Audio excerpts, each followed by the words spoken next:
Let me start with something we have seen before. Uh, when the internet first came in mainstream, people were scared. Some said it will destroy jobs. Some said privacy is over. Some said this is powerful for regular people. And the truth is, they were not completely wrong. But here is what we learned: the internet did not just change technology, it changed human behavior. It amplified everything. Learning and many, misinformation, a lot of there in internet. Connection and addiction, opportunity, and there is some manipulation also happen. And now we are standing at the same kind of turning point again with AI. I remember that few years ago, I was working in technology when we had some vendor for Google GCP, and they came to me. I was managing their budget, and they said, now Preeti, it's time to need to learn AI because we gonna next year we gonna implement that with our cloud. And I was like, no, what? That's I need to go again with the learning. So that point was like, a few years ago. As internet took some time, but AI's take is very fast. And that's why today the conversation is I bring today in my podcast, because the guest which we're going to talk to them, guest does not look like AI as a trend. He looks at it through the lens of law, governance, cyber responsibility, and leadership, the rooms where really actually real decision was made. So today we are not asking what can AI do, we are asking what should humans are accountable for, because the future is not about only about for smart machine, it is about wiser human. So welcome to Heal, Align and Thrive show, your space to learn, grow and transform your purpose into power. So today's guest, he is a trained official at the Indian Parliament, spoken at the United Nations, Harvard, Ames, and delivered 22 plus TEDx talks on AI, law, and the patterns that defines our decisions. He is the one of the India youngest voices in AI governance, cyber law, and future-ready leadership. And what I love most is that he challenges the way we see technology, responsibility, and power. So today we will not talk about as a AI is a buzzword. We're gonna talk about so many things. We're gonna talk about nobody which willing to say it loud about AI. So let me welcome Shakshar Dugal. He is working with the AI long time. He just I talked before the podcast. He just went to AI summit, and definitely we want to see that because a lot of news going on. So welcome, Shakshar. Welcome to the podcast Heal, Align, and Thrive show. Well, thank you so much, and it's my pleasure to be here. I'm super excited because there are a lot of things that we'll be discussing. But yeah, looking forward to it. Thank you so much, Shakshar. So, Shakshar, before we go to AI, I always ask my guest, because when we start our new journey, it's not just we start as a career, like how you passionate about when you talk about you went in a lot of stages. So take us the beginning. What pulled you into this world of AI governance and cyber law? Because these days when we talk, people so many talk, oh, how can we, make our life easy? But it's really like, when new technology coming, there is a lot of responsibility, governance is coming. How you think about for like, which things make you to think about for AI governance and cyber law? Well, if I have to be honest, it was never planned as such that I'll be here because I was interested in sciences initially when I was in my school, but my maths was not good for sure. Maths and sciences were not good. And same. Therefore, I thought that okay, I should just take arts and humanities. I did that. Then I took law because a lot of friends were also taking law. And while I was doing my law, then also yes, I was updated with what was happening with respect to technology. But again, it was just like a hobby, or more like that okay, that I can have my GK in place. But then COVID happened. When COVID happened, I was in my fourth year of college, and that time I realized that okay, practically, that line which we used to say that everyone is dependent upon technology. Before COVID, people used to think it's just theory, but in COVID, we saw the practicality of it. Without technology, no one was able to function, and That's with that also a lot of cyber crimes were also increasing, and that's where I thought, why not fuse my profession with all these tech things. Like for example, if I'm doing law, so why not cyber law or cyber policies. I started speaking for 2 years, and speaking, definitely speaking, I love it, and it has kept me going. mm-hmm. So I was, after my fifth year, I had to do my masters. So in law, we have to do our masters, which is called as LLM, Yeah. and we are given a choice as to what subject you want to pick. So I thought that by 2035, AI will be here. So why not do some specialization in AI? So I did Mm-hmm. my specialization in AI and law, and intellectual property. Now I finished my masters in September, and in November, ChatGPT came in. So that was more like a luck by chance thing, that suddenly AI came in and I grabbed that opportunity, and I was lucky enough to speak at different forums out there. But yeah, it's been a marvelous journey so far, learning every day. New things are happening. And today, right now, I mean, it's not an exaggeration, but every single day you get something or the other which is completely changing the horizon, because as we all know, every day AI is surprising all of us. Yeah, that's a completely agree. As I mentioned, like, I also have a background in technology. Almost 20 years I was in technology. When they started us to be a, GCP, as I mentioned, managing my budget, I was so surprised. How can that make budget? Like, I know where is I need to spend. But now, after when we got training and I saw that it is like completely changed, and I was like, once I just get scared, and the second time, like, when I start using it, is completely different. So I think in as you mentioned, like, AI is every day changing, but the law governance about for AI, I think that's a very, very important, on these days, because it is every day new things coming.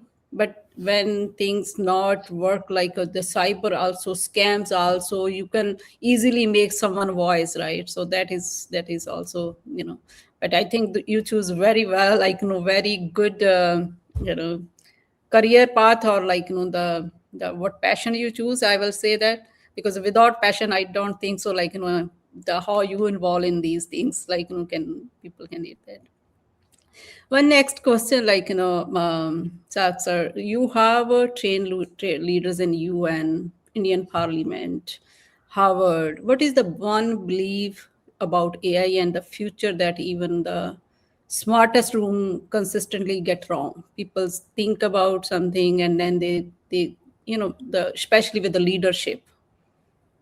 I think one specific trend that I've seen common in every place throughout the globe, it doesn't matter whether it's a college or whether it's United Nations. The thing is that with technology, we human beings, it's an ironical situation. On one Mm-hmm. place, when a technology is coming, so we have high expectations on the technology. For example, let's say when AI was coming, it was not there as such, but we used to think about AI, we used to read about AI, so we had a lot of high expectations that this technology would do this and that, whatever. But the irony is, now when the technology is actually in place, it is impacting our lives, we are using it, that's where we start to underestimate it. For example, like whatever developments that are happening today in artificial intelligence, it doesn't matter whether Google Gemini comes up with something or China comes up with something, we get surprised. But what we forget is that this was very much known to us. I mean, if you read articles in 2020, in COVID also, there were Mm-hmm. many articles, there were some newses which used to say that, okay, these kind of things are happening. And the Yeah. way at which we are moving forward, the speed at which we are moving forward, I don't think anyone should be surprised with the developments AI is creating every day. So that is one irony for sure. And number two irony is, I think, underestimating cyber hygiene. That has been the most important part, because again, see, cybercrime industry unfortunately is the biggest industry in the world, and it's the most growing industry in the world, unfortunately. Yeah, yeah. So, because obviously, because cyber hygiene is not taken care of, only companies today are still taking, they are taking some measures, they're having some security policies, blah, blah, blah. But I'm talking about people in their individual capacity. They don't value cyber hygiene because everyone thinks that, the world is big. We Yeah. have such a huge population. So, why me? I'm not a celebrity. And Hmm. that's what creates a problem because everyone has that approach, and because of this approach it becomes easier for criminals to attack that person. Yeah, completely agree. And a lot of scam, if you looking after technology, Exactly. there is a, I was reading the, I think last week, Stanford research, their article was there in LinkedIn. There was, he mentioned like, in after 2024, there is a scam to happen almost 60 to 65% get increase. So, these days people can easily make your voice, phone, anything, very so. And the same question, like, from get, is there any you see that people feeling more on one, human house response? There is any fear, ego, denial? Did you see overconfidence about for these pattern? Like, when we talking about high level decision maker, like leadership, you know, uh, our leaders, it is most when you talk about our, in India, you talk in the Sansad and all that. Do you see there is any fear or ego going out about for AI? Well, I would not say fear or ego is everywhere, but it is based upon case to case. Yes, Mm. the root cause, as I said, the root cause is that everyone thinks that, why should I be caring about this? I'm not a celebrity, I'm just working. So why me? That is the root cause. But if you move beyond that, there are different case scenarios. Someone is scared, someone is negligent, someone is oblivious, someone can be overconfident as well, but a smart criminal assesses that. So, in technical language, we call it as social engineering. Social engineering is the homework which the criminal does about you. So, Yeah. if that homework says that, okay, this person has a tendency of being, let's say, scared or oblivious, and while interacting with that person, also, if a criminal is smart and experienced enough, the person will be able to gauge that what kind of route I have to take. If the person is overconfident, I'll take another route. If the person is scared, I'll take another route. And last year, when digital arrest cases were happening, these digital arrest cases literally showed this pattern because not Mm. every digital arrest case was so common or so simple. I mean, yes, the whole process was same, but in that process it depended that how the other person is reacting. Is the other Yeah. person is getting more scared? Is the other person is oblivious that, okay, what is happening with me? So based upon that, these criminals take their chances. And again, as I said, making cyber hygiene important is a non-negotiable now. People think that cyber hygiene is important for governments, for corporates. Yes, it is important for them, but it is even more important for a person at his or her personal level as well. Because if today you're using a smartphone, you're using internet, you are on AI, then you're part of the game. And the biggest non-negotiable of that game is that at least from your personal end, you should have cyber hygiene in place. Completely agree. Even like, if you see that the you saw some, you search in your phone or your laptop, you saw same type of ads coming, same type of things coming under your, like, I was surprised few days ago. We were just talking about there was a neighbors. They are finishing up for a solar panel. We didn't even talk about for that, and I was so surprised. We just came home and we are looking for the Tesla and all that. What is their thing? And the second or third day, the person came to our home. Are you guys interested to do that? And I talked to my husband, like, see that how much expose happening these days, like what we are talking, even they are coming on your mind. Like, so I think completely agree. As a person to person, we don't need to leave everything. Government will help. Like, we need to go with the traditional approach, go out from that traditional approach, whereas government only responsible, companies are responsible, we are on responsible for our own things. So It's true. completely agree. One other thing, Shakshar, do you think AI is exposing human weakness more than it is creating brand new problems? I think human beings themselves are exposing their weakness. Because see, AI right now, fortunately, it's still under our control. It's in our hands how to develop AI, what to do, what not to do. But again, we have different perspectives altogether. See, I'll give you a small example. When AI came in, see, AI has been there since ages, but a official, entry of AI that was through ChatGPT in the ChatGPT, common yeah, public 3 years yeah, back. yeah. So that's where godfather of AI, Mr. Geoffrey Hinton. So he made this public statement and he said that, let's just have a break of 6 months worldwide. And worldwide, let's get together, let's understand what we are doing because, again, AI is a new subject, it can get extremely dangerous. So, first, we should have the guardrails. First, we should have guidelines in place. That's where we will be able to create responsible AI products. But what Mm-hmm. happened? Unfortunately, no one listened. Companies went for their profits, and thanks to that, today what we are seeing. Yes, the good part is AI has upsurged like this because obviously people are investing, people are working on the technology. But the bad part is that it's a race right now. Look at all the big tech companies in the world.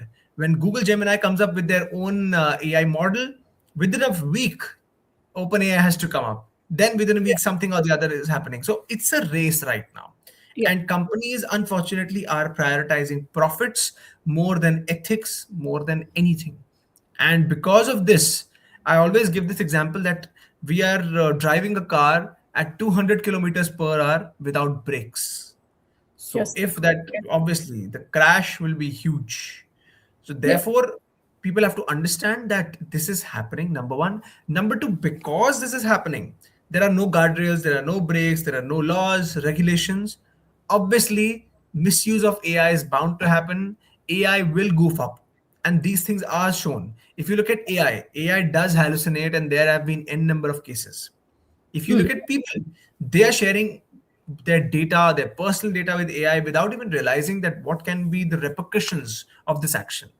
So Yeah, therefore, I would not say AI is the villain because see, if you look at technology, any technology in the past, one principle which actually is true is that no technology is good or bad. It yeah. How depends we upon, using? exactly, it depends upon how the person is using it.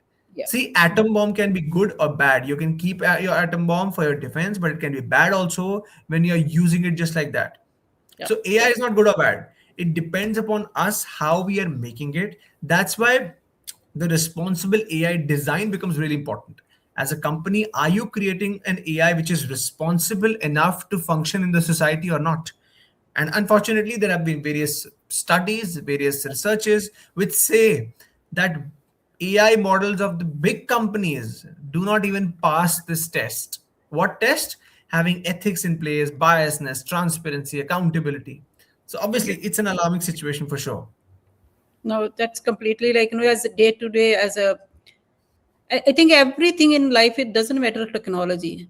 Any new things coming, even in your as a human, when you start your new life, you get married. That is not just like, you just get married. There is also come responsibility things, right? It is come with that. You need to take care for someone. You need to be, as a behave as a responsible. You have some responsibility. Same thing, new technology coming. How we are using it depend on us. It is, if we are using like internet time, like, that time, but I felt that, like, a lot of people's, when new technology coming, especially AI, a lot of people go in scarcity. They are saying like, oh, it will be, we lost our lose our jobs, we there is will be a no jobs. But nobody thinking about, like, yes, it new technology is coming, some jobs will get impacting, right? But there is a new other jobs will created. But I think with the AI, mostly people, 99.9%, nobody is looking for governance right now. They are not even thinking about that one. Mostly people is more think about how can I save my job, how can we, grow with that. So I think that is the main thing. So coming back to Sakshar, about for AI summits happening in India, what do you think from, do you feel India is truly ready for AI driven governance, or what does really actually look like in your view if we, have AI driven governance there? Well, I think it's not about being ready, it's about that it is a requirement now. I mean, look at India. It is the Mhm. most populous nation in the world. It has the youth factor is also huge. Since the last 3 years, especially, there has been a huge wave of startups and businesses. Foreign businesses are also investing in India. Yeah, Data lot. is cheap, and obviously, if data is cheap, data consumption is more, data usage is more. With all Yeah. these factors in place, a specific AI law is a must, because for this, with all these factors, it becomes a perfect recipe for a criminal as well to have Mhm. a gala time. For a criminal, this is a perfect recipe that, okay, such a huge population who's oblivious, who doesn't care about cyber hygiene, it's easy to attack here. It's Mhm. easy for companies to function here without accountability. And that's why having a law in place which covers the domains of AI is very important. Yes, no doubt, the government is working upon these things. Like, for example, the Data Protection Act is there. Recently, 2 weeks back, the IT Rules 2026 came in, which talk about taking down deepfake videos from the internet. But I Yeah. would say these are bits and pieces. A proper AI law is the need of the hour. We need it. Why? Not just because that, okay, we are as a country, we need an AI law, but more importantly, through that AI law, a common man or a common woman would understand the value of an AI law. Because see, there is a huge difference between making a law and implementing a law. Yeah, it's two different things. you know AI law is not, it's not that, okay, you're making a perfect AI law, so your job is done. No. The results would depend how actually it is being implemented in the society. And it yeah. will only be implemented properly when people understand the magnitude of it, when people understand the importance of it. That's why coming up with an AI law is just stage one. But stage Mhm. two is that people would understand, it will take some time for them to adapt that, okay, some kind of a law is there for AI as well. There are a lot of do's and don'ts, because right now there are no do's and don'ts and people are just doing what they want. And specifically when AI models are freely available on the internet. I mean, if you go on internet and if you write deepfake AI model, you'll get a list and options of AI Yeah. models, Yeah. sometimes free, and if even if paid, they are what, 1500 per month. But creating realistic deepfakes and ruining someone's life, I mean, 1500 is nothing. So Nothing. therefore, these kind of things are happening at the ground level. We see these cases almost every day where misuse of AI is taking place. And that's why I feel having an AI law is a must in our country. Yeah. And related to same questions, Shakshar, who should be design these ethics? Like this is main question. Who should be accountable for when it fails? Right, as you mentioned, we need to implement that in process. I came from my background was mostly on change management and all process. Write down process is one, but implementing even in one company that was startup to startup company, it took me years. But as you mentioned, like how this is growing AI, what do you think, who should be design these ethics, who should be accountable when it fails, is the company or is the government, or what is your view for that? Well, I believe in collective accountability.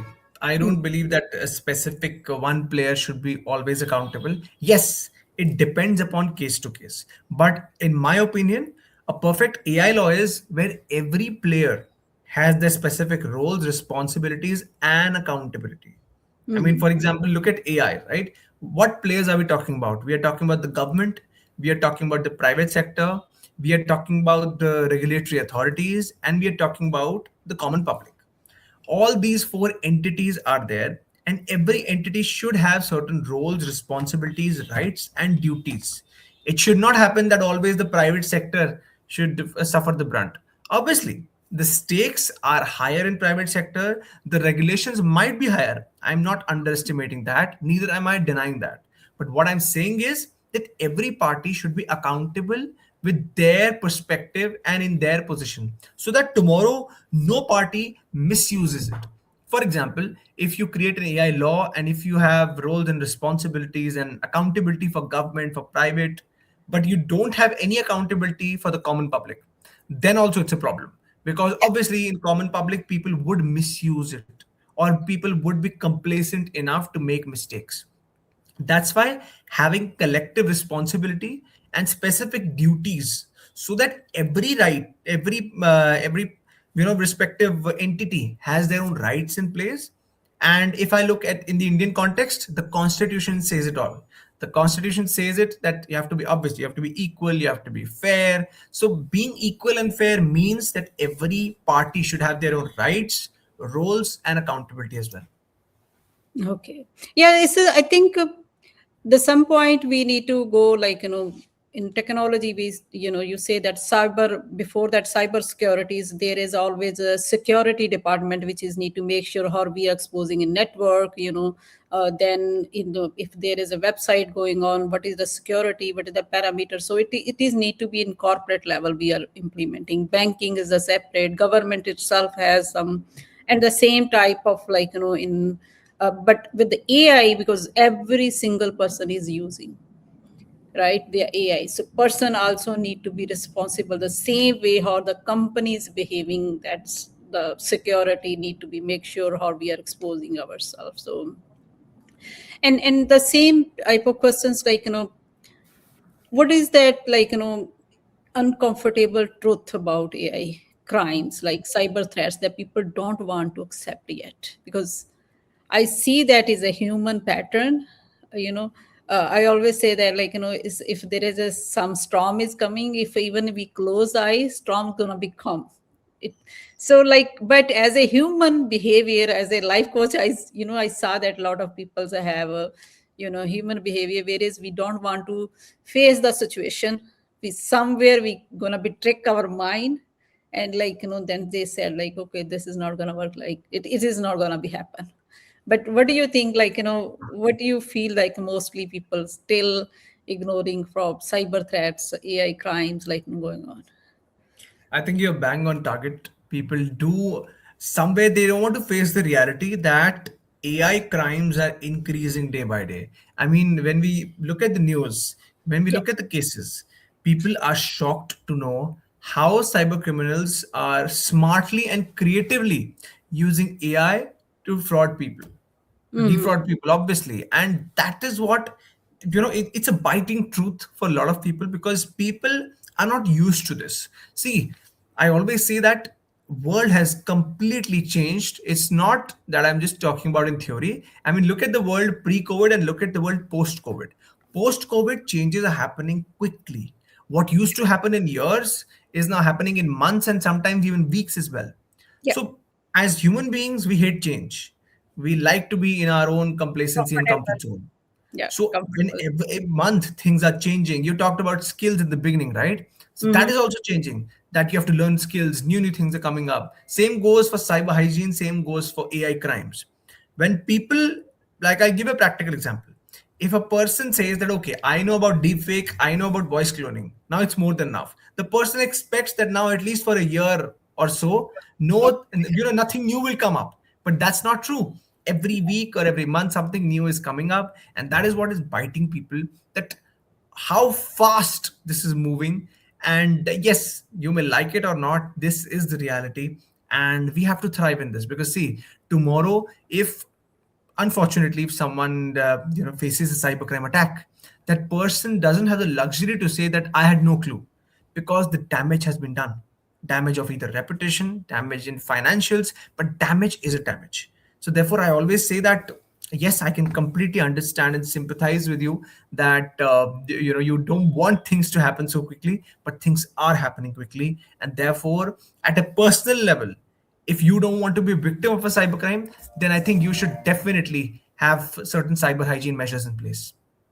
Yeah, I completely agree with that. Okay, sometimes we are just take things at very easy way. It is not nothing. It's not gonna be happen to me. I am not the one.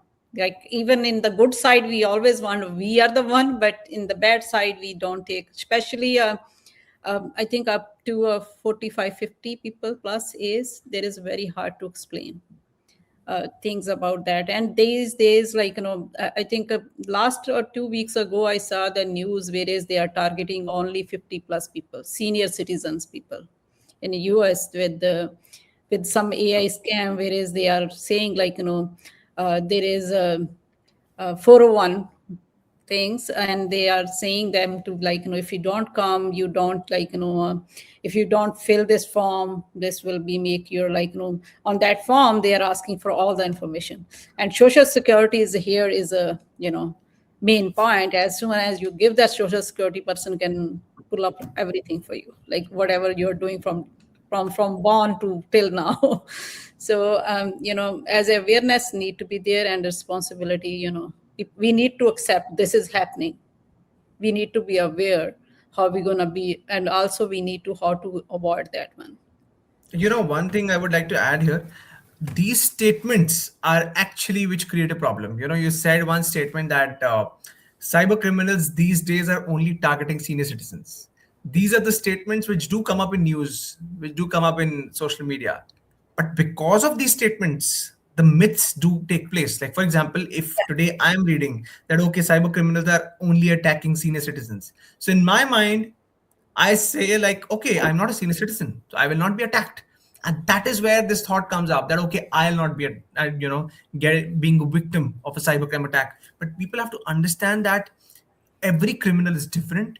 Every cyber criminal operates at a different level. They have a different target market. And for every person, there is a customized approach.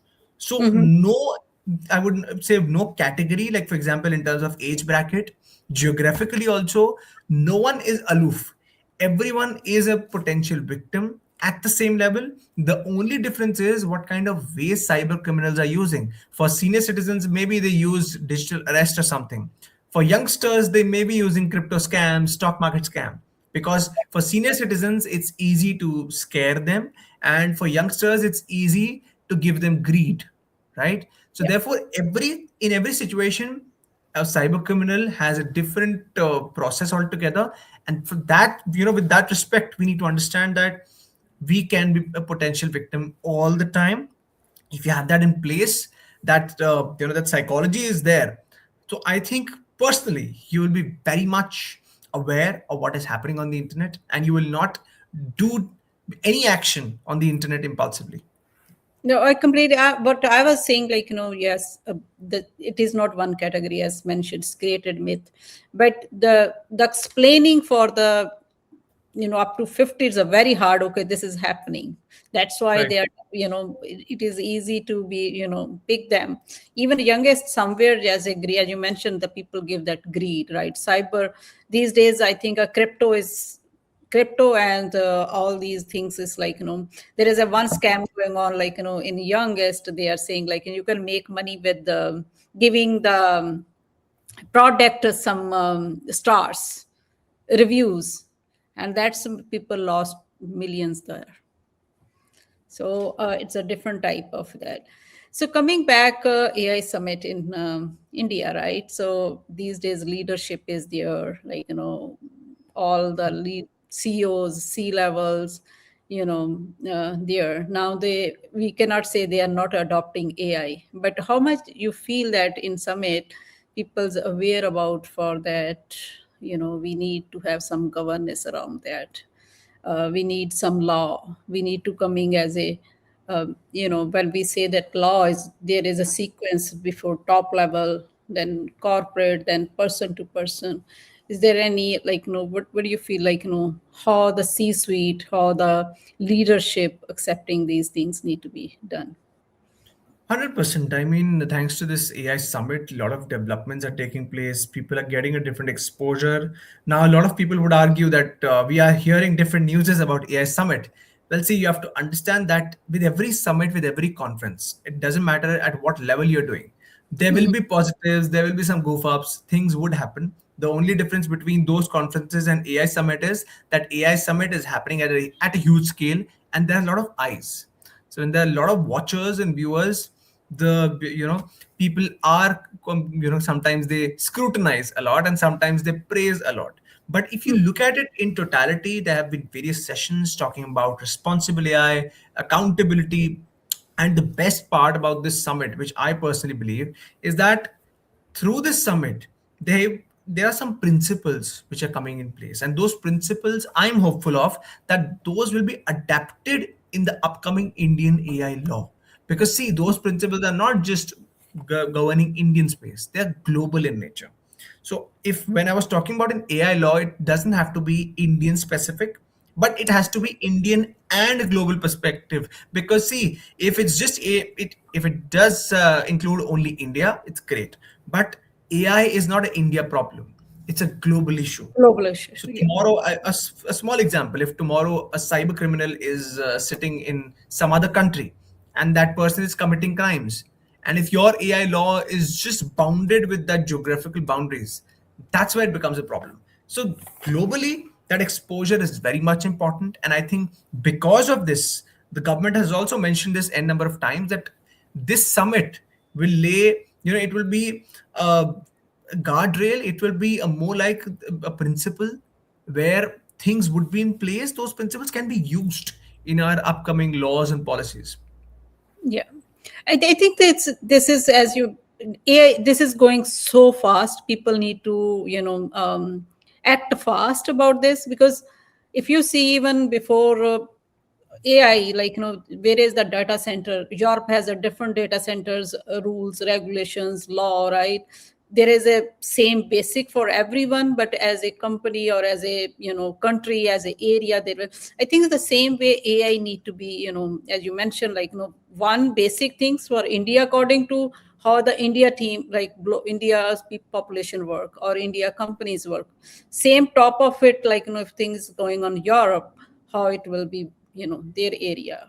US, how there will be, cybers crime, what is coming on that thing, what governance, what policies they need to use. So I think this is, but the only difference with the AI, internet was so slow, data center was so slow, right? It takes time, you are able to breathe, but the AI, you don't have that opportunity. I will say that you don't have that time, like you need to be, as AI is fast, you need to behave on these policy, like you need to implement that policies so fast, so we can protect with that. So one things, like you have spoken in big stages like UN, Harvard, Parliament. When you talk there, which movement actually shifting, your understanding of leadership, in the age of AI? Do you think, like the adoption part with AI, there was any difference, like what do you felt there, like when you speak there? That was, I think, first is very good experience to talk that leadership, in these stages. It's not small stages, it's a kind of country uh, representative stages, and also the world level UN. So how you felt that, and what you felt like, the leadership, how was they are adopting age, AI, or what movement they are thinking they need to be shift on that? Well, I think there are different perspectives. Everyone has a different approach. Sometimes people have a wait and watch approach. Sometimes people are, they want to take action and they want to create policies again and again. They just want to implement things. So there are different pros and cons for each approach. But I think one thing is for sure that, which is good also, that I don't think any leader now in the world, doesn't matter what kind of corporate that person is from, what kind of institution that person is from, but every leader has this clarity that AI is no longer theory. You can't run away from it. Because in 2023 and 2024, still people had this perception that, okay, this might go, this might fade off. But now look at the numbers, look at things, and everyone understands that obviously this is not going anywhere. And the biggest indicator, I think there are two biggest indicators that why AI is not going anywhere.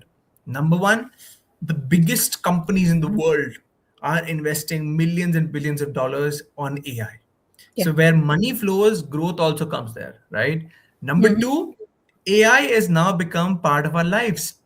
I mean, if tomorrow I say that to anyone, whether it's students, it's professionals, that there will be no chat GPT, there will be no Google Gemini, obviously people would panic because now it's like a drug. People are used to it. I'm not saying they can't function without it. Obviously, if you remove it for some time, for some months, people would feel a void, but then they will get back on track. But Yeah. that missing factor would be there, that something was there which made our lives so-called simple. Though I Same. don't agree that AI is making our lives simple, but at the same time, yes, I agree to this fact that it has become part of our lives. So these two factors are, in any case, very much important to understand that AI is not going anywhere. But a disclaimer that, and I personally believe this, that we are still in an AI bubble, which Yeah. means that if you look at a dot com, if you look at the dot com bubble, Hmm. almost 3 decades back, in dot com bubble, what happened? Every company which was working on the internet, it got blind funding without Yes. even seeing their fundamental and their balance sheets, etc., etc. But what happened? Thanks to that dot com bubble, when it busted, it was a huge economic crisis altogether. Globally, people had to suffer, and obviously it was not about that internet was bad, it was about the hype which was created around the internet. And same goes for AI is not, I would not say it lacks potential, I would say the hype is also huge at the moment. Why? Because if you look at the big companies in the world, you look at their balance sheets, they are running in losses, they are burning cash. And if you are burning cash, and the projection is that you are creating a huge setup, obviously you are selling dreams, you are selling future. That's not bad, but it's bad when people think that okay, these are the only bases. But it's not. You look at all the companies today, it doesn't matter whether it's a huge company, whether it's a new company, they have jumped in this AI race because they have fear of missing out. That FOMO is there.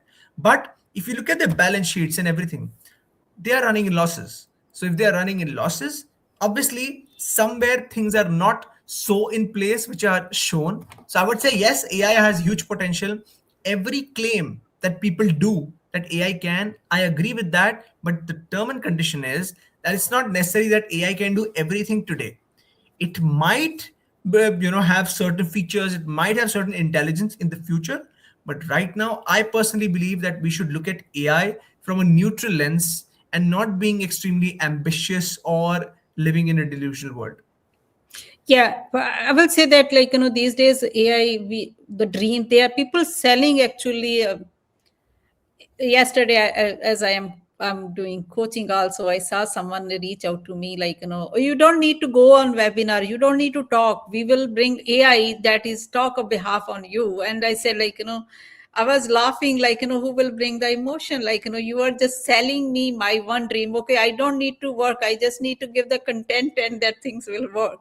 But I think that is somewhere we need to how they sell. They have, like, companies, even they are putting a lot of effort there. I'm like, no doubt on there, like, who bring this AI, that's they are working on it. But they also, like, giving us some type of dream which is not completely true, right?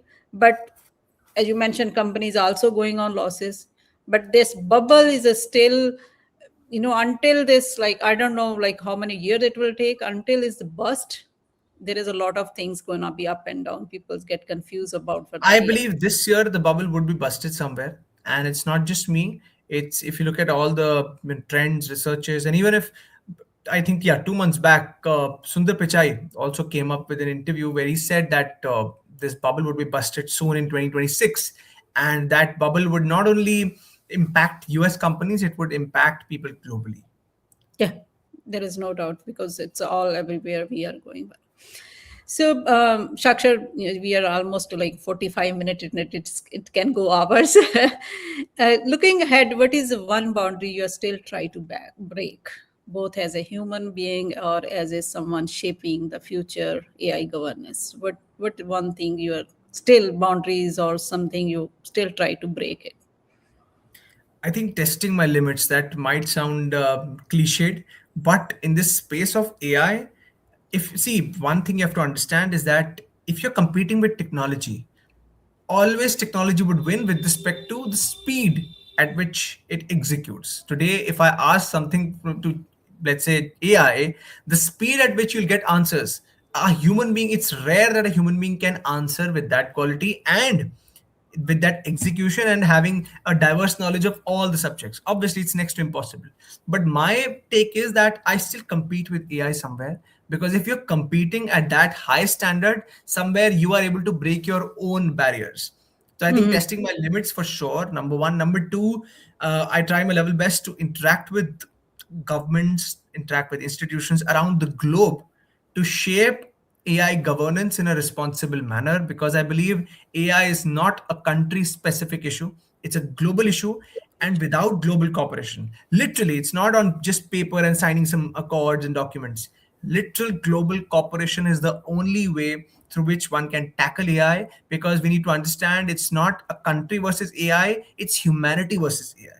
So either you Yeah. can go on war, either you can, live in delusion. But I personally believe you have to be smart and responsible enough. Yes, embrace AI, no doubt. You don't have to stop AI, but embrace AI in a responsible manner, having global principles in place so that everyone is on the same page.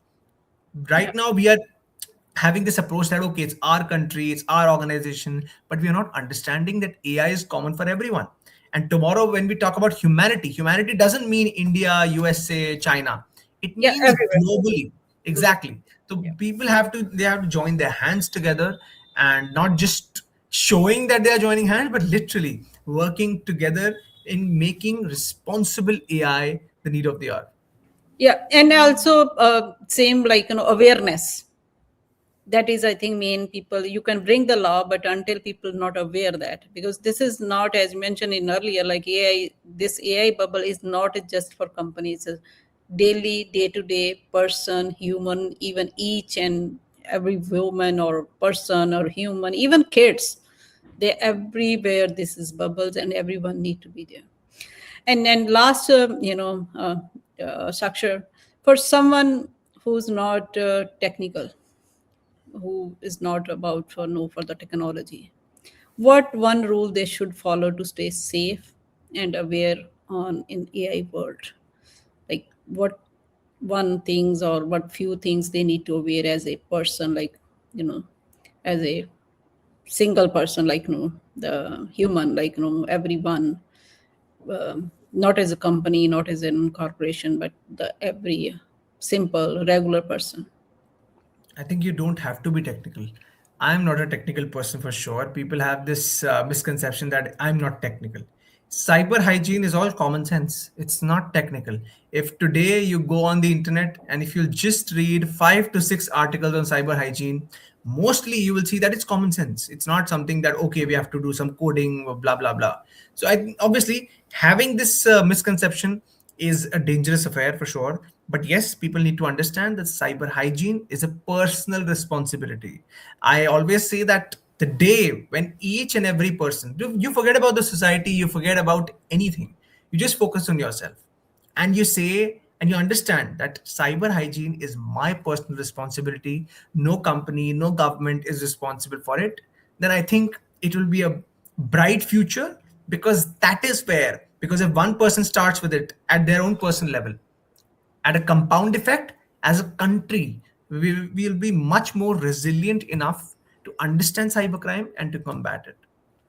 Yeah. Thank you so much, Akshar. If for some people's, like, this is a lot of governance, lots of responsibilities. Is there any, you have a platform where is people can, or you have do some speaking, like, the TED talks or somewhere where people can find you and get that information about what safety they need to use, as you mentioned, like, hygiene. Is there any platform you can share with the peoples, or how can people reach out to, I will say that, reach out to you, or your whatever you're doing, that people can listen, hear, and then they can implement in their life? Sure, I think I'm available on all social media platforms, YouTube, Instagram, but I'm very much active on LinkedIn. And I think LinkedIn is the best way to reach out to me, because, again, YouTube, Instagram, I'm not so active. Yes, content is there, but I'm not there. But LinkedIn, yes, I'm very much active and I love to interact with people. And I think we have an exciting future ahead. The only thing is, if you're responsible enough, that's where you'll be able to leverage and thrive in the future. No, that's awesome. Thank you so much, Shakshar. It was conversation was so powerful. It was not about hype. It was about responsibility. And to everyone listening here is the real takeaway. AI is not just a technology shift. It is a human shift, and we need to when human shift coming, anything new coming, we need to have some responsibility. We need to take our own accountability, and when you are responsible for yourself, things will come ease, and we it will amplify what we already are, our billionaire, or we will think about like AI is this is bubble, and somewhere, as you mentioned, it will be bust soon, but at the same time we need to make sure we are safe, we are using all the safety, all the security, and it is not just like where we can use AI, but how we use the AI. That's a matter. So thank you so much, Sakshar. And if this episode made you think deeper, please subscribe to Heal, Align, and Thrive Show, and share it with someone who needs the truth beyond the buzzword AI. And comment your biggest insight and even one line. And stay safe. And there is a new technology, always things coming new, but we need to make sure we are adopting in the right approach, with the right way and right approach. So thank you so much. So, and everyone listening, until next time, heal with love, align with truth, and thrive with purpose. Thank you, Shakshar. Thank you so much in Thank you. coming. Thank you. Thank you.